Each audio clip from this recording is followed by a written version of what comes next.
When was a "fuck it, I'll do it myself" moment for you? Let me know in the comments below. Every day at work. At the start of the pandemic, I had a cyst growing in my hand. It was so painful I couldn't lower my hand below my chest or it would be agony. However, because I'm extremely vulnerable, I wasn't able to go to the hospital as the local was on lockdown and completely overflowing with COVID cases. I was just given antibiotics that did nothing, so one night I'd finally had enough. I'd already had 6 removed in the last year, so knew what the deal was. I woke up at 2 a.m. in unspeakable pain, said fuck it, and dug the thing out myself with some sterilized tweezers, a surgical knife and a shitload of kitchen towels to mop up the blood. Did it while watching WrestleMania cause it was the only thing on at 2 a.m. The next day I called my doctor cause I now had a perfectly circular hole in my hand, but it wasn't deep enough for stitches. Just advised I patch myself up with some plasters, and he sent some more specific antibiotics to my house. He mentioned the cut looked pretty well done and the cyst was entirely removed. So I thought that was pretty cool. 310. Just for being able to say I operated on myself and didn't cause any further complications. Years old.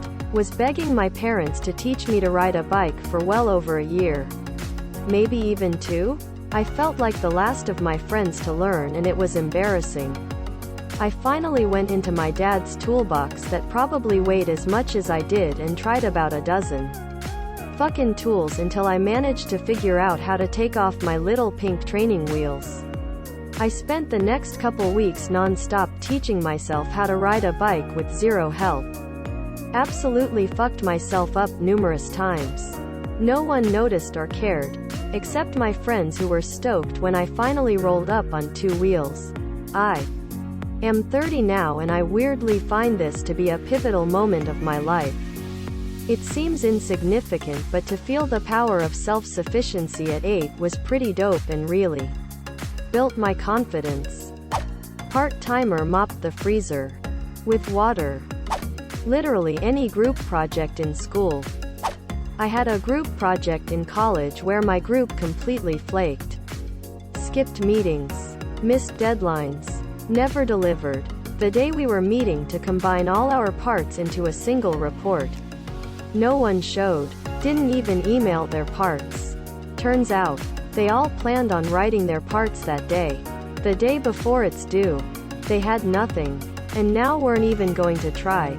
So, fuck it. Did it all myself. Took all their names off it. Added our email chain as an appendix.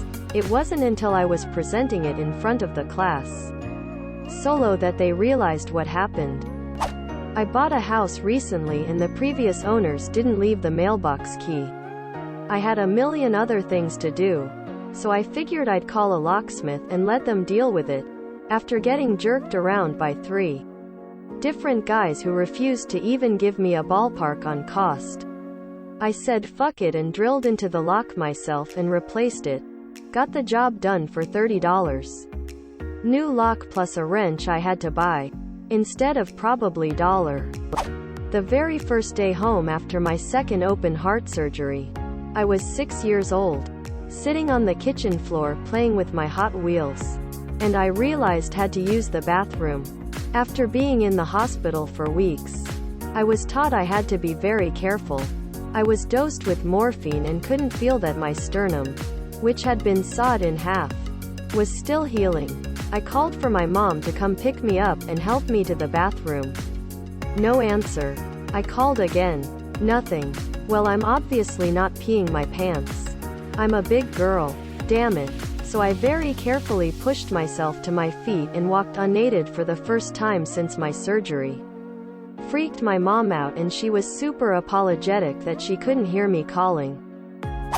Finally started driving when people started smoking fentanyl on the trains and buses. Every time I asked my ex to do something while I was at work, like the dishes or taking out the garbage, I'd still have to do them when I got home after 12 hours. I was working tech support for a company, making $12 an hour. Doing internal pre-alpha testing on a new product, I figured out the root cause for the biggest problem keeping the product from working properly, which at the time was threatening the launch of the product. I told the engineer responsible. He ignored me. Later, at an all-hands meeting when the problem was being discussed, I brought up my findings again in the presence of all involved including management. The engineer said, "Go get an engineering degree and then tell me how to do my job." Coincidentally, that day happened to be the last day of open enrollment for the next semester at my local university. I quit my job, took out the student loans, and went to school full-time from there. Now I've got an electrical engineering degree and a six-figure salary doing factory automation with companies like Tesla on my resume. I never did take the time to go back and tell that guy how to do his job. Cutting my own hair during peak COVID. I picked an easy cut and it came out pretty good. I had an appointment at the dentist to have a rotten tooth removed. I turned up, talked to the dentist. She numbed me up with a local anesthetic and set to with her pliers. She yanked, and pulled, and yanked some more. Nothing happened. It's worth mentioning that she was very small, maybe 5 feet 1 inch. She said she would see if she could find a stronger colleague. "No problem," said I. "Let me have a go." "Yeah. Okay." So she put the pliers back on my tooth. And I mumbled and drooled, "Are you absolutely sure it's the right one?" "Yes," she said. So I carefully took hold of the pliers as she released her grip on them. She had another peek in my mouth to ensure they were gripping the correct tooth. And nodded. I pulled like hell and my tooth came out. She even gave me a 10% discount off my bill.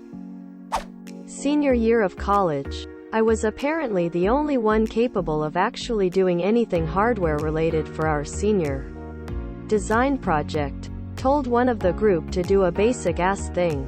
And he called me saying the whole system was broken. After that, I said fuck it, took everything home and did all of the build work while the other mainly did the write-ups. It's not super crazy, but at 25 years old, I had been saving for a car for years. I was living with my folks and my dad had told me if I save up $2,000 he would help me get a car. I saved it easily, but every time I asked to go look for a car Dad would tell me I needed to prove I could hang on to that money. Which of course I couldn't because he was having me pay my medical bills and med costs. I mean, fair enough, I'm an adult. But I was only making $8.50 an hour at the time. Around that time my younger brother graduated from high school. My dad and uncles banded together, bought, and gave him no strings attached an old shitty van. I was livid, so I dragged my dad down to a dealership and bought my first car. Took out a loan and everything. My dad had always tried to stunt me growing up, but I was over being a kid. I was 25 for crying out loud. He was hella pissed because he didn't want me to be in debt, but nuts to that. Now I'm 31, on my second car that I bought brand new, and have great credit, all because my brother got a free car and I wanted to spite my dad. It's gonna be small and I don't know if it fits, but teacher had hot chocolate for the students, which she would tell people that she lets everyone have some. Bad thing is that in reality she only actually let her favorite students have any and would actively say no to a select few kids it was clear she didn't like. I was one of those favorites, but would actively choose not to have any. One day a kid asked if they could have some and she decided to yell at the kid, "Bring some yourself." So I, like the smartass I am, decided, if she won't share then I will, and the next day I brought some pouches of hot cocoa and shared with the kids I knew she didn't like. Hot cocoa was not given to anyone after this event. The sewer line under our house was failing because it had deteriorated. We had 3 estimates minus $2,750 to put a liner in part of it, $3,250 to put a liner in most of it, and $8,000 to dig it out, under our wood and slate floors. and replace the run with PVC. That included no repairs to the floors afterwards. Just concrete over the opening. My buddy told me I could do it myself for under $1,000. He lent me his electric jackhammer and a saw that I used to cut the concrete. I started at 4 o'clock on a Friday right around this time last year. I set up a canopy behind the back door where I was dumping all the concrete and dirt that I dug out. It had snowed 2 days earlier, so there was about 6 inches of snow on the ground still. I dug out the entire pipe, including a run to an old toilet drain that shot off to the side and went up the wall. I was finally at the point on Sunday at noon where I put an angle grinder to the pipe and started cutting. The point of no return. I removed the horizontal and vertical lines in short order. I measured and cut the new PVC. Dry fit it all and checked levels. Started gluing around 3 o'clock in the afternoon. Had everything tied back together by sunset. Went to work the next day. Got off work and went back to refilling the trench. Wrapped up by Wednesday. Except for resetting the slate, which I had to wait on due to back order. Saved $8,000. The kicker was that there was a massive stone set right against the pipe where the drain crew said the deterioration was. Turns out, that stone had somehow deformed the pipe. No damage. Just an oval instead of a circle and, well, shit would clog up right there. If we had had a liner put in, the problem would have actually ended up worse than before. All told, I put in $800 in supplies and materials. I gave my buddy $100 for the encouragement and letting me use his tools, so I put 5 feet-ish days. Plus another to set tile. To save my $7,100 and ended up with a better fix than I would have had. At work. Often. Hold on. That doesn't look right. But when I try to report it, no one seems to care. I know it's not right. So I follow it up myself by doing stuff that is technically not really in scope for me. Turns out that surprise, surprise. It's super not right and nothing would have been done had I not persisted. When I was a kid I was told that I wouldn't make the high school varsity team. I did. I was told that my baseball life would end there. It didn't. Then as a freshman college, I was told that this was the end of the baseball line. It wasn't. I know some people get discouraged by negativity, but sometimes it builds such a big chip on your shoulder that you have no other option but to carry the burden and wear it like a badge of honor. Every request my mom makes to my younger brother. He is very stubborn, also an asshole most the time. So, for me to not hear her screaming at him for the next half hour, I just do it. Recently kind of renewed my outlook on life, and this is pretty much at the core of it. I used to, like most people, notice but ignore problems around me because they were someone else's problem. Rubbish on the ground. Someone should pick that up. Shopping cart left in a parking space. Someone should move that. That bus stop is covered in rain. Someone should dry that off. Then I realized, someone isn't coming to do the thing. Because someone is already here. Me. I am someone. I can do the thing. Instead of waiting for someone who cares. I do it myself because I don't care. I don't care about the 3 seconds it took to bend over a pickup that bit of rubbish. I don't fucking care that my jumper got wet so that someone's grandmother could sit at a dry bus stop. I don't care that it wasn't my shopping cart. But I'm walking there anyway. Might as well take the cart back with me. I return my empty glass when I go to the bar to order my next beer. It's not fucking hard. You don't even have to give a shit.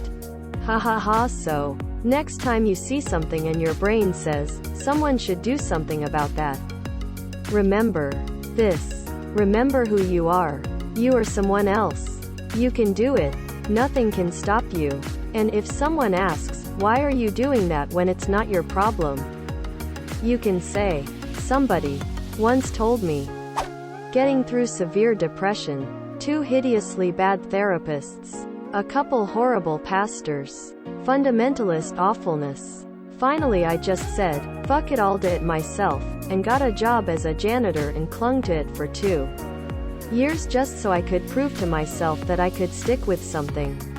While I was there, a reporter who got to know me told me that I should go to college after reading a humorous note I wrote about not vacuuming. Vacuum broke. So I did. And I was good at it. And though I have struggled with anxiety and taken antidepressant, I have never had severe depression again. Just about every day at work. I am the senior operator and work with several people that don't listen when asked to do things. They just sit on their ass and play on their phone. So I just go take care of it. When asked by the boss why I'm doing it instead of sending my helper, I just say they were too busy watching videos. And now I'm an asshole for not making them do their job. I don't get paid to be a fucking babysitter. Tried to start many bands to play the music I've written, but there's so much weird ego shit when playing music with people you aren't close to, so I gave up and reinvested in bedroom music production. When was a fuck it, I'll do it myself moment for you? Let me know in the comments below. If you enjoyed this video, please subscribe for more.